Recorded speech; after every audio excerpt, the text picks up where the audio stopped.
Welcome, everyone. I hope you can see our screen. Everybody's good? Okay. So welcome, everyone, to the HAPS Cafecito for Fall 2025. And we're so happy to have you all here. Our topic is fostering active communication, collaboration, and leadership in the classroom. We are 3 faculty members. We are conducting this Cafecito for you. I am Sheila Vemu. I'm an associate professor of biology at Wabanzi Community College, which is in Sugar Grove, Illinois. And I'll pass it on to Rosanna. Marian. Oh, Marian. That's me. I'm Marian Leal, and I am an assistant teaching professor at Sacred Heart University, and that is in Fairfield, Connecticut. And I teach anatomy and physiology, of course, to nursing students and other pre-professional students. And introducing Rosanna Durang. Yes. So my name is Rosanna Durang, and I teach at Emmanuel College in Boston. I teach anatomy, physiology, microbiology, nutrition, but I also teach at other colleges in eastern part of Massachusetts. So while we're doing introductions, we have a good attendance today, and in the interest of time, if you could type in your name or what you go by and the school where you're at and what school you're teaching from, that would be a good way to do quick introductions for everyone. So we have here, welcome. Lisa from San Antonio.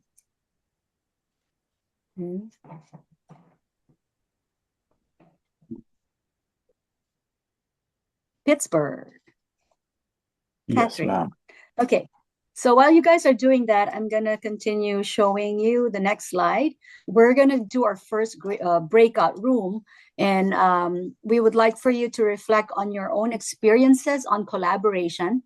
So think of a time when you were part of a group working on a project that worked well, but also of a time where collaboration didn't go.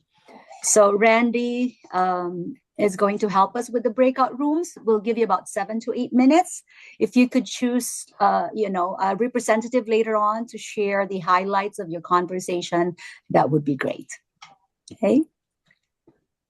Take it away, Randy.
So we are the punctual, accountable students.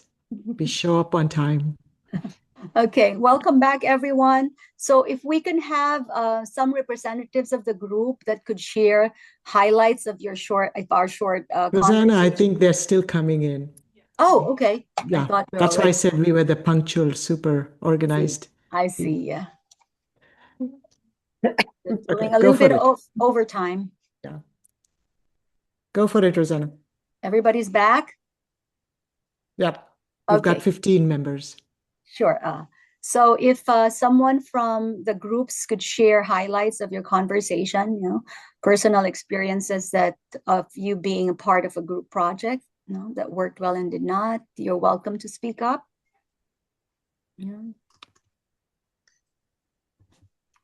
So we had Randy. How many groups were there? How many breakout rooms? Just two? Yes, there were just two. Oh, okay. Oh, Mhm. I can talk for our group if you would like me to talk, unless anybody else wants to talk for our group. Yeah. Okay, so met some very nice people in there, and we spoke about things that didn't go well, I would think, and then things that we thought were not going to go well but did.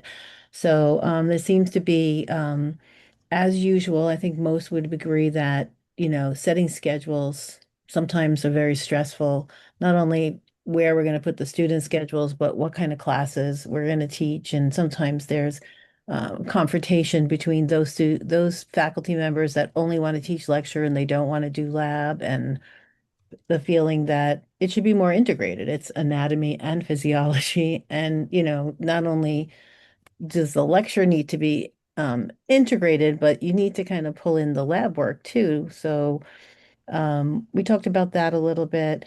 We talked about how sometimes it's stressful for revamping A&P and how people sometimes don't want to change. And those are the faculty like me, probably, that have been around long and we're used to doing it a certain way.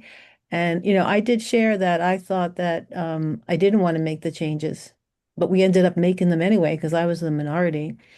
And they're working fine and it's going very well. And it actually put the students more in charge and they're more self-directed.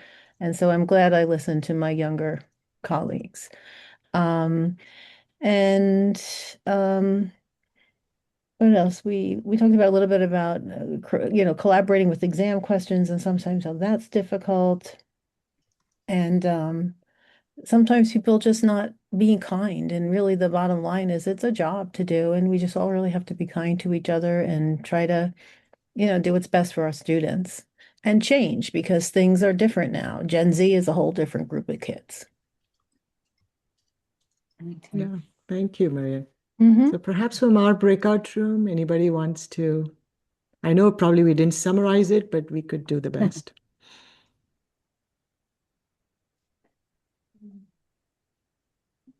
You want to I- do that, Sheila? I, Burhan, you ready? Go Oh, for it. Burhan, Thank you. yeah, I yes. could. I was going to say that we mentioned a couple of situations where communication and mutual interest in the topic were important in collaborative work, and lack of communication was the source of trouble for things that did not work out very well. And I think there was another point by David that I missed. I'm sorry. Mhm. David I talked also- about the why. Yeah, He said when you let folks know the why behind what Mhm. they're doing, it really helps build that communication and that leadership skills. right. David, I think that was from Eva. Yeah. David, am I doing it the right way that you mentioned? And then Eva talked about organization, right? The Yes. groups that have organization skills seem to be working together much better than the ones that seem to be in chaos, which totally makes sense because chaos can be very discomforting in group sessions. Mhm. And doesn't matter whether it's students or adults, it does Yeah. build chaos. Okay. I could add that there's always this critical stage where if you have too many people, then stuff gets loose and lost, and there is too little, then nothing gets done. So it's like a critical balance. At least that's for my committee work. If the committee is 15 people, we are always behind, and if it's only 2 people, they are always bogged down with what they need to do. Yeah. That's a great point. Yeah. Thank you. So that's our first breakout room. It's also almost like, introducing each other. But now we move to Marianne, who will talk about one of the readings that we put on the site. Yeah. Yeah, so the paper that was distributed to read is Connecting with Different Audiences, the Anatomy of Communication is Essential. And why are we reading this paper about millennials? Well, this paper is from 2013. It was relevant to those students at the time that had a very strong connection to social media and to technology. And I think since 2013, faculty has made a big push to incorporate those kinds of things into our teachings. and to see if we could get to our students be better communicators. But I wonder if that happened, you know? And when I think about the students now, the Gen Z students, I would say that the communication, at least the face-to-face communication, probably has gotten worse. And that's probably largely due to even a greater influence to social media and also things like artificial intelligence. So are we losing the ability to communicate face to face with our students? That's one question. And if we are, then how does that impact their professional careers when they leave us and they have to go out to talk and advocate for things in their respective professions? So then the next slide talks about how do we increase communication with Gen Z? And taking some of the examples from the paper, but also some of the things that I've tried in the classroom. So incorporating things like being able to construct something, right? If we increase face-to-face communication, maybe we can do that by having them build something, having them work on something as a project. So one of the things that I had looked at in the paper were a number of peer-based learning techniques that I'll discuss later in the slide. I use team-based learning. I use near-peer teaching. I should say the peer-based learning is some of the examples that are coming up, but team-based learning is just like when you put kids in a group and they're in different groups and they work on a project. So they might do a case study. They might do a worksheet. One of the things that I've learned to avoid in that scenario is not give it all to them because they do the conquer and divide. And so in that case, if you have 4 kids and you give them a case study, what I found was that one does part one does part two, and they try to do it fast and get out of there. So I give it kind of broken up, whether it's a worksheet, any assignment now, case study as well. For team-based learning, the other day I was reading on the HAPS Educator that they developed a Jenga game and they put all the bone markings on the Jenga blocks. And then they would pull a Jenga block. They would have to discuss as a team where that bone marking was on the body. And then they'd have to put it on the skeleton and get marked yes or no. And so I thought that was kind of neat. For team-based learning, I also do a Jenga, but it's color-coded and it's linked to questions according to Bloom's taxonomy. And there's different level questions. They get different points. For harder questions, they get more points. But again, it's a team. They have to have a final answer, and then they get to win a prize or they get some points on a particular test. So that's what I do for team-based learning. Some of the ideas. Near peer teaching, which is also under the first thing, that's when you have older students teach younger students. So in our anatomage room, we have transferred that all over to the juniors, and they teach the underclassmen. And so they run the anatomage, they do all the activities with the anatomage, and the instructor stays in the room, the lab room, runs the rest of the lab. The students like that because they can engage one-on-one with the older students. We also do online kind of case studies or extra kind of activities where once a week students can earn extra points by attending these online kind of mini sessions that are taught by the older students. So that's just another example of near peer teaching. For the second thing, incorporating oral communication skills with a twist, I've tried this where you have, and this was mentioned in the paper, where you have a group of students with a bunch of symptoms, and then the patients tell the other group, which is the physicians, what their symptoms are, and then the physician is responsible for diagnosing and developing a treatment plan. And then the people that are in the group with the systems, they become the physician for another group. And so everybody gets to be both the patient and the physician. And again, it's group work, so it's promoting collaboration. They have to come up with a diagnosis and a treatment. For the third one, that's more for students that have been in clinicals maybe they're pre-med, they're pre-PA, and they kind of know the big words now.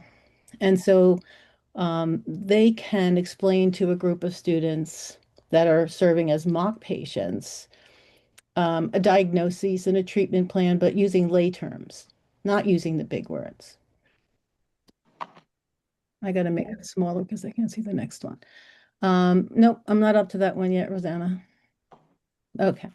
And then the next one could go along with that too, where the students would be the mock doctor, and instead of making a treatment plan, they may talk about how to alleviate stress and diet and improve their health through exercise. In the bottom row, I have had students do that where together they create a poster. And this was very effective during COVID, where they could use their knowledge of the immune system and they could create information about the disease and photos and present that to the class, their posters. The next two would be for students that do undergraduate research. And so you could have students present their research. They could make a poster and they could, use that in an upcoming meeting. And the audience could review their research and formulate questions. That was in the reading that we did, along with creating like a mock grant review board, where then the questions to the people presenting the poster would be about IRB approval or risk and benefits or how they're going to collect data. Other things that I have done also with students would be where you create like a mock interview. So if students are going to apply to graduate school or they're going to go to med school, then you create mock questions for them about physiology. And they have to answer those questions. So it gets them communicating and it gets them preparing. I have done group work where the students create a leaflet, and this was in the paper as well. And so there's so many systems in the body, you can assign different systems that they have to look at, and then they have to talk about how that system maintains homeostasis. And if there's a disturbance in homeostasis, how's that going to be treated? What's the disease called? And that you could spread around because there's lots of different systems. The second one is kind of like an oral presentation with a twist as well. This one I did recently with the students studying the immune system. And we talked about the pandemic, which they all lived through as like 8th and 9th graders. And then I told them about the AIDS epidemic that was during my college years. And so they had to present the problem, what is the biology behind both of those diseases, but then also kind of draw conclusions to the psychological impact that it had on the community and how it changed legislation and how perhaps it marginalized certain groups of people. And when they did their presentation, they were not allowed to use any text. So they weren't allowed to get up there and read off a PowerPoint, which I find happens all the time with presentations. So they had to present like photos or graphs or tables or data, and then they just had to talk about that. And each student in the group talked about 4 minutes, and they just had to explain what we were all looking at. And then a lot of my students watch Grey's Anatomy. And in fact, when they came into my office and they saw the big textbook, they thought it was from the TV program, which I thought was pretty funny. And I would say, if you have extroverted students that are into TikTok and they want to like mime something on Grey's Anatomy, as long as they medically do it correct and they want to do a video, that might be a way to allow students to show what they know. In that case, I think it does better than the role playing because they can edit it and so they can make it the way they like. On the end there, let them make a video about a specific medical problem. I like for them to discuss social determinants of health and come up with questions that are not always medical and realize that there's a lot of things that do affect your health, your access to food, clean water, clean air, transportation. All those things are also really important to incorporate into their, repertoire of taking care of people when they go on to their programs. And then last but not least, if they wanted to create a poem or a song, something creative like that, I'm for that as well. If groups work together to do that, I think that's creative, and I think that is something that is fine for them to do. And I don't think that any of these strategies necessarily even have to be for a grade. It's for communication. And I think that before starting these types of things, it's nice to have some icebreaker activities, which we can talk about in the next paper that we're going to look at, that maybe have nothing to do with science, have nothing to do with the course, but would start them communicating with each other and actually engaging in communication face to face. Thanks, Rosanna. Okay, so there's a lot of classroom stuff there that Marian has talked about. I want to talk a little bit about lab and how we can make it more collaborative. So this year, I revised the lab manual. And just like Marian says, yes, that was a group project where, we had a little bit of resistance for people who were not open to change. But having done that, I felt that this is a very successful project that we did. It allowed a lot of collaboration. Okay, so we added new physiology-based activities because there are other ways of learning anatomy. It's not just about drawing. It's not about taking pictures, which is basically activities that people can split, and you do the first 2 pages and I do the next 2 pages. That's not collaboration. That's division of labor. So we also added diverse real-life patient case scenarios, which will allow them to really communicate and talk with each other and not just giving your paper and my paper. And with that comes a lot of career connection activities. So I gotten good feedback about this change, but I think one of the highlight of the feedback is not from the students, which were all pretty good, but from my instructional assistant or teaching assistant who took the earlier version of the anatomy lab. So I'm just going to read her feedback. First, I think that removing the lengthy labeling assignments did make lab more engaging. I can remember that when I was in ANP1 lab, my lab partner would rush to take all the photos and then we'd just label everything later. Now this lab is very collaborative.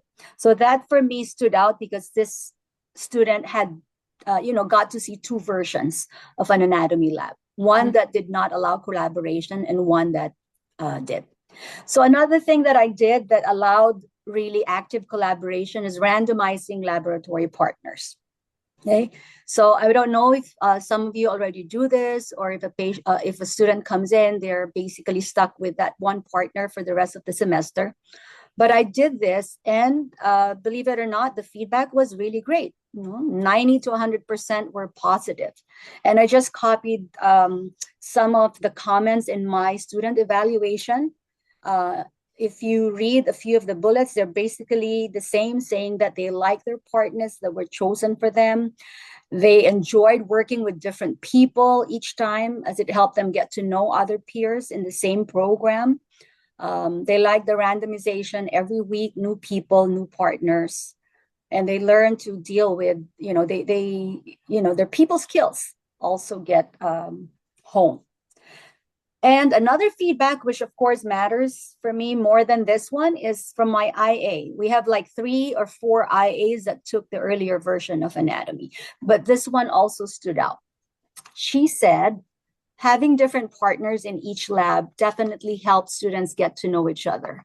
If my class was forced to work with someone different, we would have gotten to know each other quicker. A lot of us still don't know each other this year, and believe it, they're juniors actually, and aren't as close as we could have been. Having different partners in each lab was positive. I think this also it's not part of our presentation right now, but this is also going to the what we're promoting, the student belonging. Remember that most of us teach our undergrad A&P in the freshman year. So having them get to know each other in lab helps with that as well. So if you think, oh, that's extra work, I'm going to have to assign them a different partner each week. Many of us already use different learning management systems, which allow random groupings. So if you use Canvas, I use Canvas and I do that random groupings. It's easy, just a few clicks. And then I tell them, hey, go to people and you'll find out who your partner is today. Okay. I also work with Blackboard, which is the second image in this image. It also allows you to just do a couple of clicks and they will have a random partner each week. I'm sure Moodle and other learning management systems will have that as well. Okay, so that's just a couple of strategies I'm sharing that I use in my lab, so that again, they're not just divide and conquer, but really collaborate with each other. Okay, Sheila. Yeah. So my topic was mostly trying to get my students in a community college A&P classroom to think about roles and think about skills that they can develop. I mean, I knew that students didn't know how to communicate. And I knew that because they didn't know how to communicate, they were not very successful in group work. And because of that, they sort of ran away from giving good feedback. So I tried to use this process, which I called as skill development, roles that students would take on, and then how to effectively give feedback. Because we know that if good feedback is not given in a teamwork, students are not going to be able to do it. So I used the POGIL method and, of course, the team-based learning method. And instead of just using the 4 skills that POGIL typically has, the roles, which is manager, then that student would feel like they need to tell others in the group how to do it. I call that as a facilitator and somebody who is encouraging others to do their work, so that they knew that there were some skills involved in encouragement. There were some skills involved in managing the project. There were some skills involved in not just telling others what to do, but how to do it as well. And then POGIL has this idea of recorder. And I thought I was using the POGIL method, I would see students, what they would do is just record everything, or they would not record anything. So I was like, so this is like an all or none phenomenon, like the action potential. So I was like, you're not just recording everything that's going on verbatim, but you're sort of recording the name, what are they saying, how are they saying it, and also in some ways making some observations as you're recording it. So you're saying, okay, this person is talking about this role in this case study. Maybe this is my observation as that student is making it. And then there was a role for presenter. And I modified that role of a presenter just to not be an extrovert role, because we think of, okay, here's a student who likes to talk, so that person should be the presenter. But presentation as in introversion as well as extroversion. So you're presenting to the small group, you're presenting to one of the other students in your classroom. How are you presenting that compared to what you would present in a group project? So I modified these skills roles. And then, so week 1, I talked about teamwork skills and introduced it as a skill rather than as a personality. Because a lot of students come in and think, oh, I'm good at teamwork because I like to talk or I like to be in groups, but not as something as a skill development. And then in week 2, I asked them to form teams, and they would have to rotate the teams. So you couldn't just be a recorder for the entire semester. If you were a recorder for case study 1, then you need to be a facilitator for case study 2. And then for case study 3, you would be that observer. So I had the 4th role, which was an observer role. So here was a student who was super quiet, but was observing how the dynamics of that case study actually happened. And then on week 3, they would develop the skills, and I would give them a very simple case study like what Marianne talked about, maybe homeostasis, and sort of use that as the grounding, as a way in which they can learn, give feedback. And what I noticed after my second semester, that's after 6 or 7 case studies, is that students lacked how to give good feedback. So what I'm working on right now is developing a Google Doc where I would ask individual students how to give good feedback, like what did you learn? How did you learn it? What did you think before you started this conversation? What was something that you are learning at the end of the conversation? So they're not just saying good job, bad job, but they're sort of taking some time to pause and give some feedback. So this is where I am right now, and we are sort of implementing this in our AMP2, which is mostly physiology oriented. So it is going to be fun as we wrap it up with endocrine system and reproductive system coming up next week as our last case study. And we're going to see what students actually do. And that's the end of my presentation for this part, and I will move to the next. So the next part is going to be discussion because you've had some time listening to us, and perhaps just like our students, sometimes you were here and sometimes your brain sort of faded away. So we're going to do some small group discussion, and here we're going to ask, what educational interventions do you currently do? Because we just picked up a few that sort of fosters active communication, collaboration, and leadership. But we want you to talk about what educational interventions do you currently use? And we have an article for that, and that is the 21 team building activities for students. And we would be putting that in the chat for you to go to. And as we start this small group discussion, perhaps we will be in small breakout rooms. And Eva, you asked me about the small, it's called POGIL, and I'll put that in the chat. Okay, I just put it in the chat, the article. Okay, thank you. You're welcome. Do you want 2 rooms or do you want more rooms this time? I think it would be good to have 4 rooms so we have enough time to talk. Yeah, if possible. absolutely. Yeah, thank you. All right, and starting those now.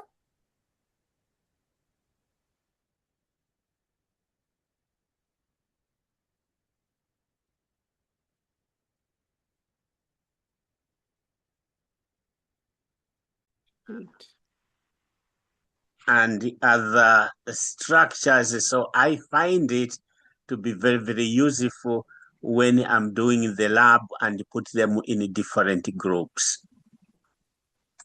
I don't know whether, oh, we are back to where we started. Yeah, we got yanked off. That was quick.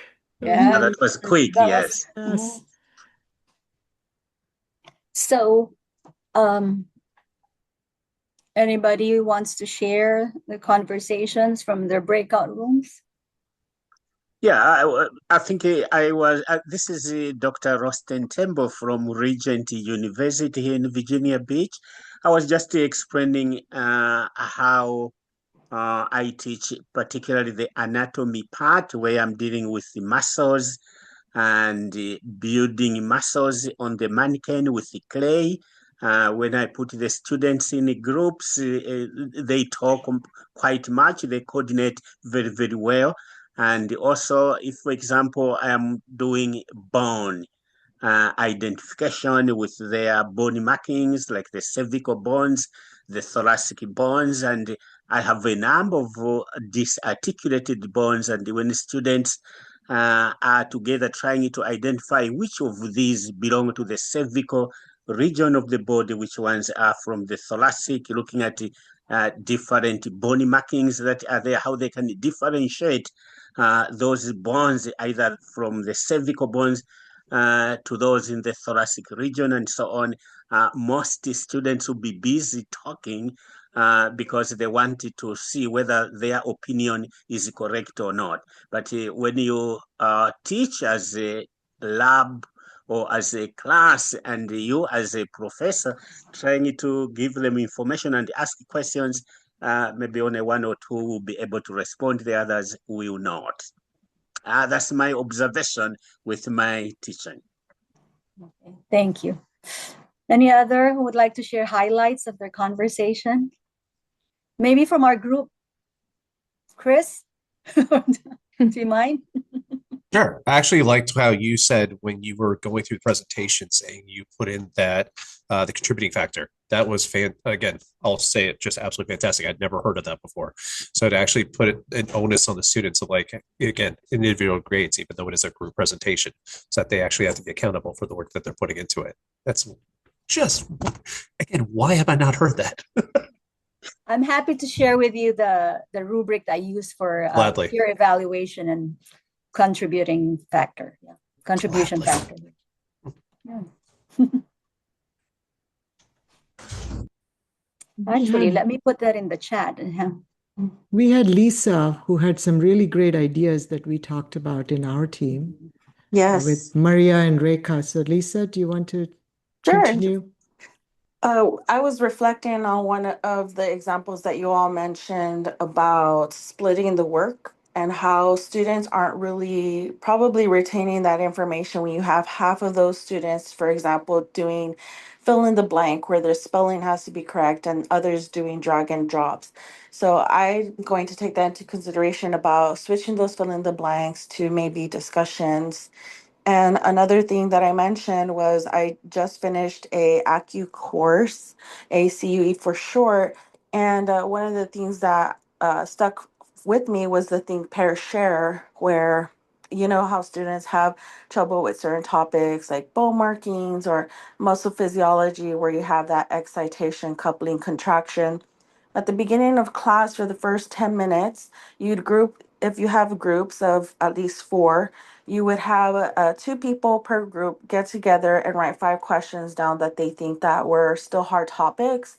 And then they'll get together with their group of four, and then that's like a total of 10 questions. And they can pick 5 of those questions that they all find a common that are still difficult. After that, after their communication and they're trying to answer each other's questions by switching papers, we'll have one of each group of four state the question that they have some confusions or difficulties with understanding the process. That way, the other groups can see, oh, you know what, we had that same question too. Now let's ask another question. And at the end of it all, we would do a review over that. That way, the instructors can see what topics are hard for students and they can see those trends as the years go by and then implement a discussion about those at the beginning of class so that students can be reinforced. Good. You want to share from our group? Anybody? You want to tell your gummy bear story? I can. I thought it was Sure. very cute, but my lab manager would have a heart attack to have food in the lab. But go ahead. Oh, okay. So the thing is, I do this before their labs start. Actually, I used to start saying that in the first week, in the first ANP1 class, I would say, did your labs start? And of course, I know the answer is no. They would say no. And then I tell them, okay, well, in that case, since we just learned anatomical directions, we will do an autopsy here. And then they all kind of, get startled a little bit. And then I distribute gummy bears and cocktail swords. And then they show the anatomical directions on the gummy bears. And then they can eat it because we're in class. And then I have directions on the PowerPoint where they start moving their body parts according to the anatomical directions that I give them. And then as they, start doing it, and then they realize they are doing the Macarena.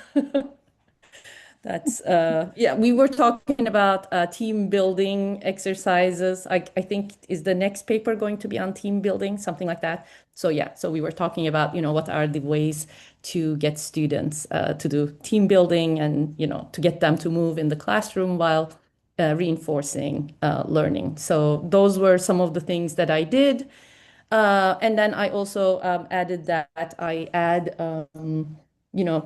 just connect to things that are slightly outside of anatomy to get their interest when we talk about that pyramid of,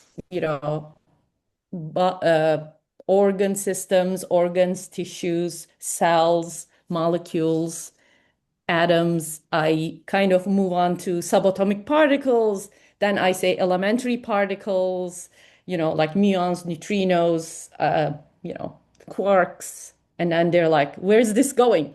Just to tell them, there is a little bit more there. And then we end up, what is the smallest that we know is the string theory that everything is vibrational 10 to the minus 37 meter strings. So that is like the smallest of everything, like the common denominator kind of thing. And then, for the other one, I go up to ecosystems. I say, okay, all living organisms, ecosystems are connected as well. So I just step out a little bit when we talk about nervous system. I say that, when I took, in my days, 30 years ago, we had in philosophy class, we were told we don't, the thoughts, where the thoughts come from. When we talk about upper motor neuron, lower motor neuron, how are you going to do voluntary movements, the skeletal system, how will you move things? I tell them, well, we still don't know where the thoughts are coming from.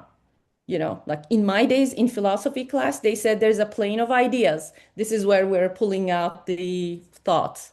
So, I mean, I just step out a little bit. And then in our group, Burhan said that they do an exercise where they line up groups of 4 by 4, and then with a pipe that is picked up from Home Depot, if I understand it correctly, the students have to, these groups under the leadership of a 9th member, they have to move the pipe from the floor up together, and they have to kind of, put their fingers, and the pipe has to be on their fingers. It's supposed to be like easy to coordinate, but apparently it doesn't, it takes a while. Like And they're just to show balancing that, something on top of the yeah, pipe. They can't let it fall. So it's like team building, team communication, building, yeah. So icebreaking. that's what we talked about. That's Yeah. nice. He just Thank left you. because he had to go to class. Yeah. Thank you. Mhm. We're almost at the end of the top of the hour, so Rosanna has something to share, and Yeah, I am trying to get there. Is it there yet? not yet. Yes. It's coming. now it is. Okay. Yeah, Go back. yeah, we got it. Yeah. Yeah. There you It's are. yeah, it's 12:59. So are we doing this one? Yes. Oh, I see what you mean. Okay. So it's 12, it's 1 o'clock, at the end, we usually just ask people to type in the chat what would you like to see in future cafecitos, whether it's a topic, a different format. Would love to hear from you. So our team can come up with our next workshop, which I believe is going to be sometime in the spring, of course. Yeah. So And if you you could are use, interested in participating, please let us know. As one of the facilitators, this is not just our thing, this is a HAPS thing. So we would like to have all of you part of it, because it used to be me and Marisol Lopez, and then it was me and Rosanna. Now we have Marianne. So we have a rotating team building, active communication, collaborative process. So yeah. please be willing to. Yeah. And David, if you have not seen it yet, I put in the chat the rubric that I use in the self-peer evaluation. Yeah. Yeah. I mean, Chris. I'm going to use it too. So if you have any other questions, you can stay along. I could stay for another few minutes, but if you have to run, please do. Yeah. I have to go to my HVAC man. So it's nice to meet you Thank all. you, Marianne. Thank you. Thank you, This was our Marianne. first one together, so Yes. thanks. Yes. Happy holidays, everybody. Yes. Happy Thank you. Happy holidays. holidays. Have fun Yeah. grading. Yeah. Let's see. What could we do?